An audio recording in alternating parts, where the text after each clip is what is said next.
Railway group D की संपूर्ण जानकारी। रेलवे ग्रुप डी की भर्ती आरआरसी अर्थात रेलवे रिक्रूटमेंट सेल द्वारा की जाती है। रेलवे भर्ती बोर्ड निम्न विभागों में निम्न पदों पर भर्ती करता है।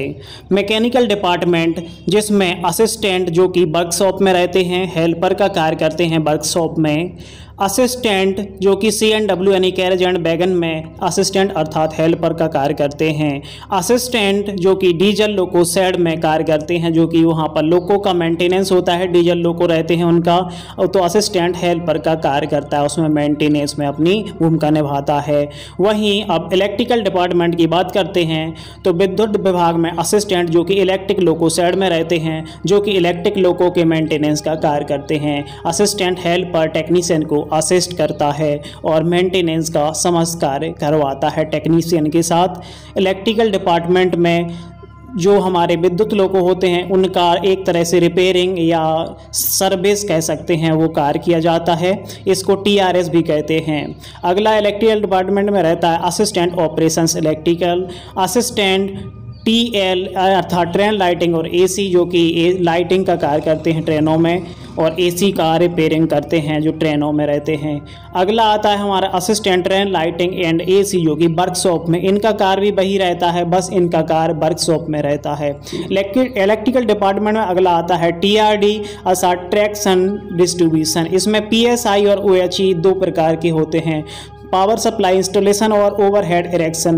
पावर सप्लाई वाले जो कि अंडर लाइन का कार्य करते हैं, OHE ऊपर वाली लाइन का। अब आता है इंजीनियरिंग विभाग जो कि मुख्य विभाग होता है, जब सबसे ज़्यादा भर्ती रहती है। इसमें असिस्टेंट ब्रिज रहता है जो कि BRI हेल्पर रहता है। अगला असिस्टेंट ट्रैक मशीन रहता है, जो कि ट्रैक में मशीन रहती है ट्रैक का मेंटेनेंस करने वाली, उसमें असिस्टेंट का कार्य करता है अर्थात हेल्पर का कार्य करता है। इंजीनियरिंग विभाग में अगली पोस्ट है असिस्टेंट जो कि वर्क्स में, इसमें भी हेल्पर का कार्य करता है वर्क्स में। अगला असिस्टेंट वर्क्स जो कि वर्कशॉप में, इसका भी कार्य वही रहता है, बस ये वर्कशॉप में कार्य करता है। अगला आता है ट्रैक मेंटेनर 4। इसकी भर्ती 4 से स्टार्ट होती है, इसको ट्रैकमैन भी बोलते हैं, इसको पहले खलासी भी बोलते हैं। इंजीनियरिंग विभाग में ये देखिए बहुत इंपॉर्टेंट डिपार्टमेंट है, इसमें सबसे ज़्यादा मेहनत होती है, सबसे बेकार डिपार्टमेंट भी कहते हैं। दोस्तों समझ लो, डिसाइड कर लो कि ज़िंदगी में कार्य करना है या फिर अपनी ज़िंदगी में कुछ अलग करना है। अगला आता है स्टोर डिपार्टमेंट। स्टोर डिपार्टमेंट में आता है असिस्टेंट डिपो, जो कि स्टोर डिपार्टमेंट में डिपो में असिस्टेंट अर्थात हेल्पर का कार्य करते हैं, जहाँ पर डिपो में सामान का आना जाना रहता है। अगला डिपार्टमेंट है हमारा ट्रैफिक डिपार्टमेंट में असिस्टेंट पॉइंट्समैन A और B रहते हैं, इसमें इनका प्रमोशन होता रहता है। अगला डिपार्टमेंट आता है हमारा SNT अर्थात सिग्नल एंड टेलीकॉम। इसमें असिस्टेंट की वैकेंसी रहती है सिग्नल डिपार्टमेंट में अलग, टेलीकॉम में अलग। अगला आता है हमारा मेडिकल डिपार्टमेंट, तो चिकित्सा विभाग में हमारा हॉस्पिटल असिस्टेंट रहता है। अगला आता है हमारे अदर डिपार्टमेंट हैं जिनमें रेलवे भर्ती अभी ग्रुप डी की भर्ती नहीं होनी है, जो कि personal department, postal, running, operating, commercial, security, account and safety department हैं। अब आते हैं रेलवे ग्रुप डी की चयन प्रक्रिया। इसमें CBT होना है जो कि ऑनलाइन एग्जाम है, जिसकी कट ऑफ लगभग 70% के आसपास रहती है। इसमें क्वालिफाई होने के बाद हमारा फिजिकल एफिशिएंसी टेस्ट अर्थात PET होता है, जिसमें पास होने के बाद हमें इसमें क्या होता है, इसमें 100 मीटर की जो 1000 मीटर या 1 किलोमीटर की दौड़ है वो 4 मिनट 15 सेकंड में पूरी करनी होती है। अगर ये हम क्रॉस कर जाते हैं तभी हमारे अगला जो टेस्ट होता है वह 35 किलो वजन लेकर 2 मिनट में 100 मीटर हमें दौड़ या चलकर तय करनी होती है। 100 मिनट में यह 100 मीटर की दूरी। अब अगर हमारा मेडिकल टेस्ट ये फिट हो जाता है, मेडिकल टेस्ट होता है जिसमें जनरली B1 या C1 रहता है, ये पास होने के बाद हमारा रिजल्ट आता है और इसके बाद हमारा पैनल बनता है। पैनल में हमें पता चलता है कि कौन सी पोस्ट मिल रही है और हमारी पोस्टिंग कहाँ होनी। इसके बाद हमारा ज्वाइनिंग लेटर आ जाता है। अब बात करते हैं रेलवे ग्रुप डी की सैलरी की, तो 1800 ग्रेड पे होता है, जिसका बेसिक पे 18,000 रहता है। ग्रॉस सैलरी लगभग 27 से 40 हज़ार रहती है और हमें 24 से 35 हज़ार मिल जाती है। अब बात करते हैं प्रमोशंस की, तो ये डिपार्टमेंटल होता है और एग्जाम होते हैं। रेगुलर प्रमोशन होता रहता है डिपार्टमेंट में GDC होता है, जो कि एक दिन जॉब लगने के एक दिन बाद भी हम इसमें आवेदन कर सकते हैं GDCE में।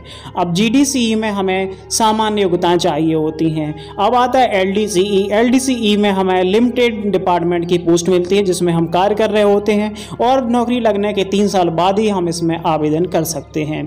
अब आती है वर्क प्रोफाइल की। ग्रुप डी की वर्क प्रोफाइल कैसी रहती है, तो इसमें असिस्टेंट, लेबर या हेल्पर का कार्य करते हैं। लाइफ स्टाइल की बात करें तो एवरेज रहती है। छुट्टियों की बात करें 10 CL 30 LAP और 10 मेडिकल लीव, 15 पैटर्निटी लीव और NH रहते हैं और 1 साप्ताहिक रेस्ट रहता है। सुविधाओं की बात करें तो हमें पास PTO मिलते हैं वार्षिक और इसमें हमें सारी मेडिकल फैसिलिटीज़ मिलती हैं फ्री विद फैमिली की, और हमें हाउस मिलता है। अगर हाउस नहीं मिलता है तो HRA मिल जाता है। अब कुछ हम बात करते हैं इंपॉर्टेंट, जो कि मैंने अभी तक नहीं बताई। इसमें 1-2 चीज़ें मिसिंग हुई हैं और मिसिंग चीज़ें यह हुई हैं कि पहले तो हमें इसमें हमें जैसे कि ऑनलाइन करते हैं, हम एग्ज़ाम देते हैं, एग्ज़ाम देने के बाद हम PET देते हैं, मेडिकल कराते हैं, इसके बाद हमारी ज्वाइनिंग हो जाती है। अब मोस्ट इम्पॉर्टेंट चीज़ ये है कि हमारी इसमें जैसे कट ऑफ जाती है हर पोस्ट की अलग अलग। यह हमारे उस पर डिपेंड करते हैं कि हमने फॉर्म भरते टाइम हमने प्रेफरेंस क्या ली है। हमने जो प्रेफरेंस ली हुई होती है उसी के अकॉर्डिंग हमें क्रमबद्ध पोस्ट का अलॉटमेंट किया जाता है। अब रेलवे ग्रुप डी की जो पोस्ट रहती है इसकी पोस्ट वाइज कट ऑफ हमें नहीं दिखाई जाती है। रैंक कार्ड और स्कोर कार्ड आता है वो एकदम पैनल बनने के बाद ही आता है कि हमारी कौन सी पोस्ट मिली हुई है, कहाँ पर हमारी पोस्टिंग होनी है, किस डेट को हमारी ज्वाइनिंग रहेगी और कौन कौन से डॉक्यूमेंट लगेंगे, यह पैनल के बाद हमें पता चल जाता है मेल के माध्यम से। दोस्तों इम्पॉर्टेंट चीज़ यह है कि रेलवे ग्रुप डी में नौकरी लगने के बाद मान लीजिए आपको ट्रैकमैन की पोस्ट मिली इंजीनियरिंग विभाग में, उसके बाद आप वहाँ पर जाके रोते रहेंगे, हेल्पर का कार्य करेंगे और आप कहेंगे कि अब तो मैं पढ़ नहीं पा रहा, मेरी लाइफ बर्बाद हो गई है। तो दोस्तों सोच समझ कर अपने पोस्ट प्रेफरेंस चूज़ करिएगा। अगर आपने फॉर्म भर दिया है तो कोई बात नहीं, मेहनत करिए, अच्छे नंबर लाइए ताकि आपको अच्छी सी पोस्ट मिले, अच्छी जगह आपको पोस्टिंग मिले।